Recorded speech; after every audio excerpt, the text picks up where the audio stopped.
63 yoshli ayol, onaxon, o'zini erini xiyonatda ayblayveradi. Shuni ko'rib chiqamiz.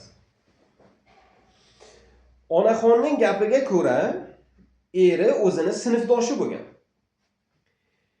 Eri boshqa ayolga hozirgi kunda SMS yozayotganligini, bu SMS yozayotganligini kelini ham tasdiqlashini aytadi.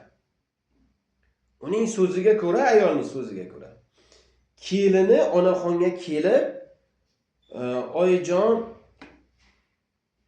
adajon sizni ustingizdan xiyonat qilyapti, boshqa ayollarga SMS yozyapti" degan gapni aytgan emish. Ammo kelinidan bu narsa so'ralsa, kelini olib kelyapti onaxon. Kelinidan bu narsa so'ralsa, shunday dedingizmi desa, "Yo'q, deganim yo'q, men hech qachon unday demaganman, nega unday deyman" deydi.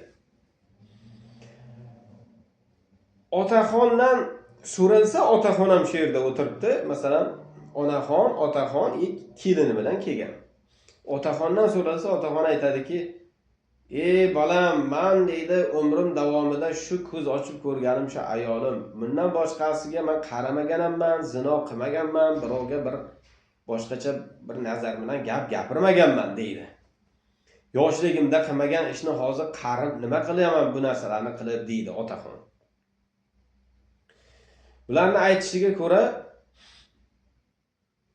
turmushiga 45 yil bo'lgan. 45 yil ichida, onaxonning aytdi so'zi, 45 yil ichida deydi, erim menga umuman xiyonat qilmagan, lekin hozir endi xiyonat qilyapti deydi. Ha, kim bilan xiyonat qilyapti desa, bir xunuk bir ayol bilan deydi xiyonat qilyapti. U ayolni deydi hech kim qaramaydi unga deydi. Juda xunuk ayol, lekin o'sha ayol bilan menga xiyonat qilyapti deydi onaxon. Otaxon aytadiki, "Astag'firulloh, nima deyapti? Menga tinchlik bermayapti bu ayolim. Faqat va faqat xiyonatda ayblagan. Ammo yoshligimda qilmagan narsani qarib nima qilaman bu narsani? Menga yordam bering, doktor, mana ayolimni davolab bering, bu aqldan ozib qopti" deyapti otaxon. Bu holat nima deyiladi? Bu holat qarilik paranoid, ya'ni involutsion paranoid deyiladi. Involutsion paranoid rashk vasvasasi bilan kechsa, mana shunday holat bo'ladi. Bunaqa holatlar uchrab turadi qariyalar o'rtasida. Ba'zan bir paytlar aytdik, keksa yoshli otaxon onaxonni do'pposlab uradi, "Sen menga xiyonat qilyapsan" deb aytdik, shuni ma'ruza chiqardik. Endi bu yerda onaxon otaxonni mazgisini yeyolib tashlayapti.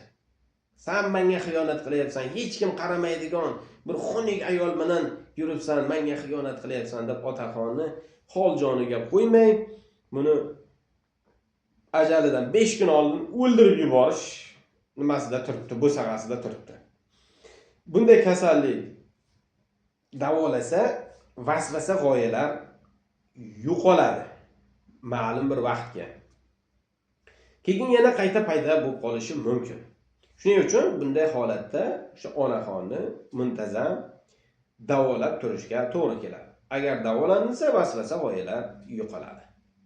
Davolanmasa, vasvasa g'oyalar kuchayib boraverib, oxiri rashkka kuchayib ketib, otaxonni bir balo qilib qo'yishi mumkin.